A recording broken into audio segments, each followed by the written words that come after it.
Welcome to the very first episode of Culinary Entrepreneurship, the business side of food. And I'm your host, Raideesha Francis. I'm thrilled to share with you my journey through the food industry and how I assist entrepreneurs in building successful culinary businesses. My background is in culinary management, real estate, and education, which gives me a unique perspective on how to turn food dreams into a thriving reality. If I were to give today's show a name, it would be Season 1, Episode 1, Food is Fuel, Business is the Fire. I'm a business consultant that specializes in the culinary world. I'm also a real estate broker with a focus on food businesses. And also, I'm an instructor who loves assisting entrepreneurs and thriving. And just like you, I'm absolutely obsessed with food. So who am I? I'm Raideesha Francis, and I am a business consultant. I founded the Culinary Management Company where we provide professional resources for culinary businesses about more than a decade ago, probably closer to 15 years ago. And initially, when I founded my company, it was a solution for training. I provided training in food safety and sanitation. And actually, on a flight to Atlanta that took me back to the Bahamas, it was funny, right? I'm here in South Florida, but I had to go to Atlanta and go to the Bahamas. I met a gentleman who challenged me and asked me what was so great about my business that he would recommend it to his clientele. And actually, his clientele was my ideal client, right? And from there, I decided to grow and develop my company into something unique that nobody would ever have to ask me again what was so great about your business, right? So now I have a full service consulting agency that provides international consulting services to its clientele. As a real estate broker, I focus on assisting food service businesses in acquiring their real estate that's necessary to build their businesses, but also in the sales and acquisition of new businesses, right? I love assisting entrepreneurs to help them thrive. And just like you, I'm absolutely obsessed with food. So, in my field and in my industry, I have met so many people who have these amazing ideas and concepts for a food business, but they don't really understand what it entails. They believe that because they have this incredible restaurant idea or delicious new food product that they will be successful. I mean, they can visualize it, they can taste it, but they don't really have the business plan to make it a reality. And what people don't realize is food is fuel, but business is the fire. And on this show, I'll teach you how to ignite your culinary dreams. I have worn several hats in the culinary world. I have been the top graduate in my degree. I was always on the president's honor roll.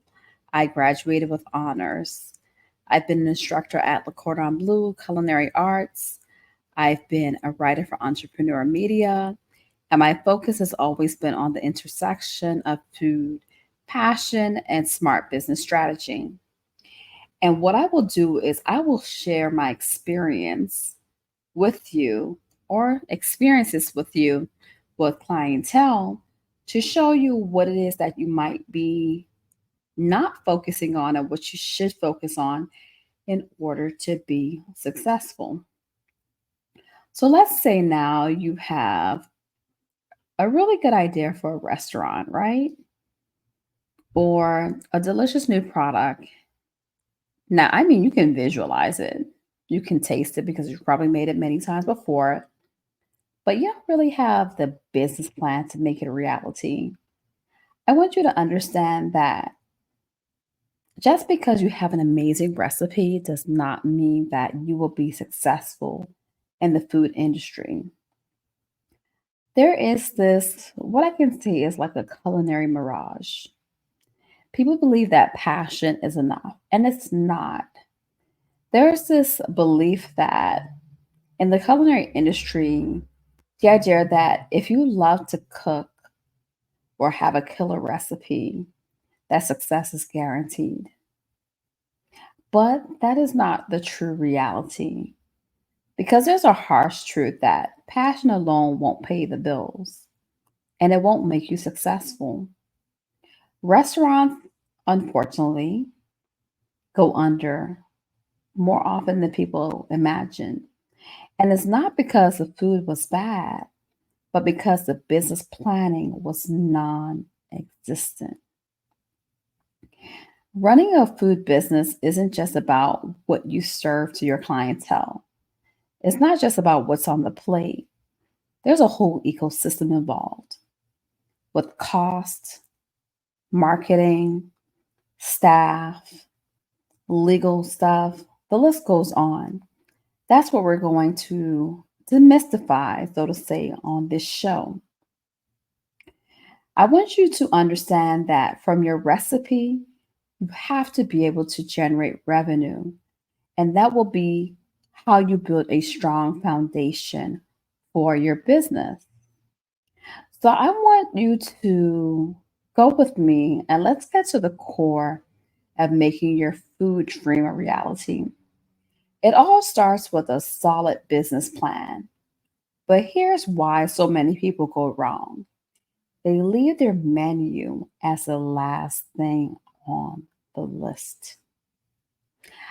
I want you to understand that your menu isn't just a list of dishes, it is the actual blueprint for your entire business plan. It tells you what ingredients you need, what equipment, the type of staff, and most importantly, your costs. Without a menu, your financial projections are just shots in the dark. So, whenever I look at a person or a company that starts building and they leave their menu for last, I typically don't have respect for them because it shows me that they have no idea what it is that they're actually doing.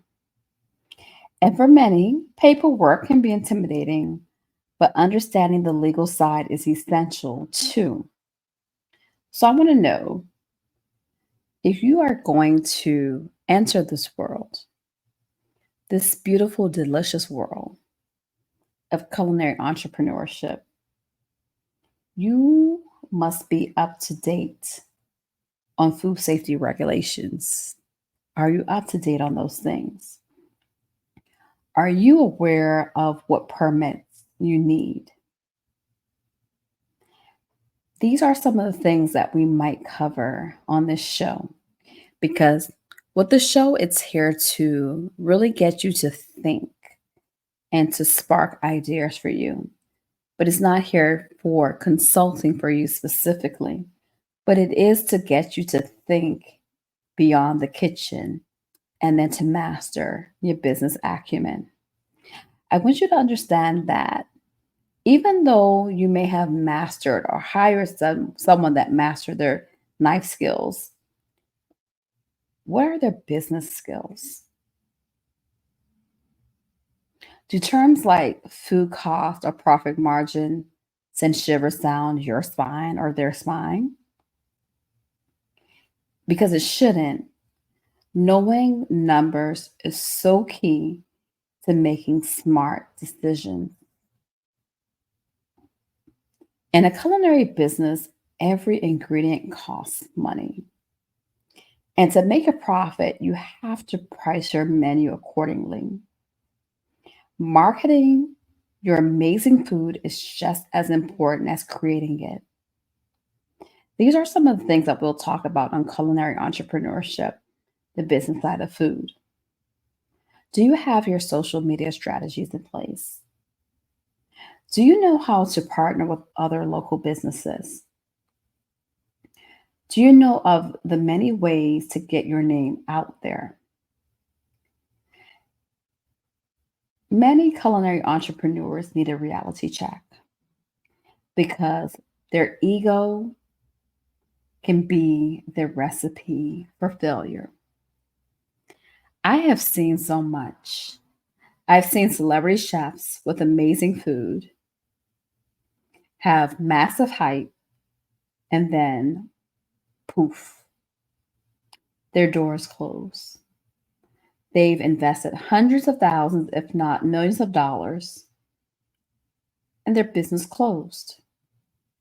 Here's the thing: an ego and a big name cannot guarantee you success. In fact, they can be a recipe for disaster. A successful food business is built on a foundation of humility, actually, not arrogance. Yes, you can be proud of your food, but don't let it blind you to the importance of listening to your customers, adapting to the market, and constantly learning about the business side of things. The role of your menu is so important, but it should not be the only thing that you focus on. Clientele.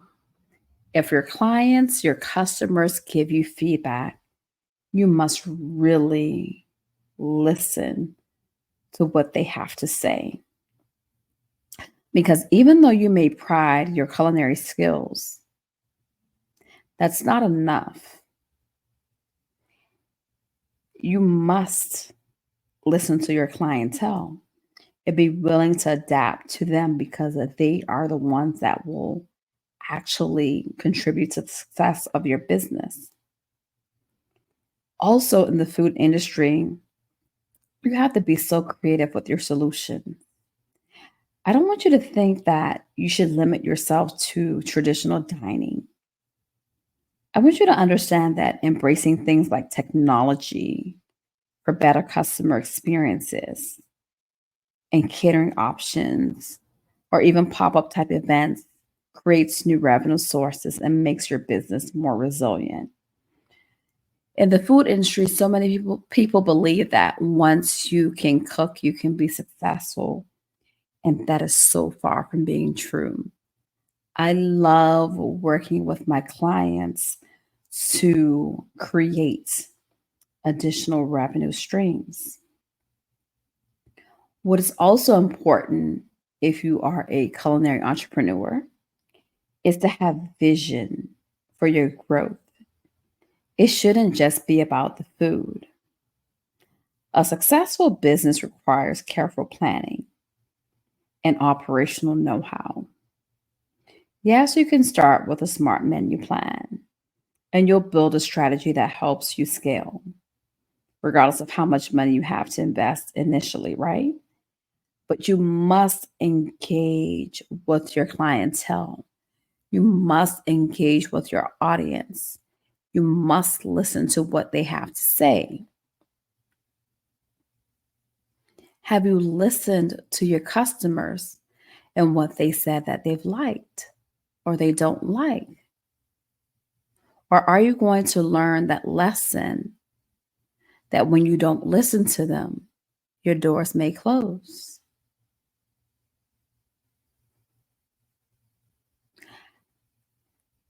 In this food industry, even though we may love what it is that we do, our customers must love what we do. Because even though you might love what you serve, your customers must love what you serve because they are the ones that will pay for it.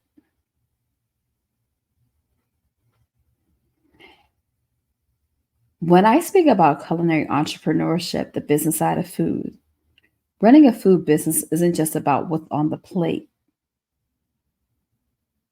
It's about how people receive what's on the plate. And in order to make your food dream a reality,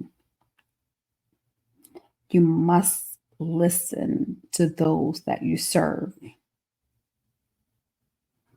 Your menu is not a list of dishes, it is the blueprint for your entire business. It tells you everything that you need to know.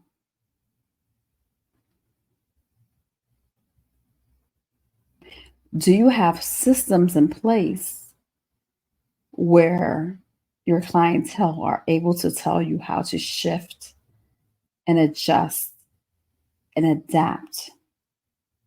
Do you understand what it takes to be both delicious and profitable? You might be in the right place, but you also need the information from the experts, and you need the tools to create a long term sustainable business. Culinary passion is the heart, but business acumen is the fuel that propels you or really propels your food dream forward.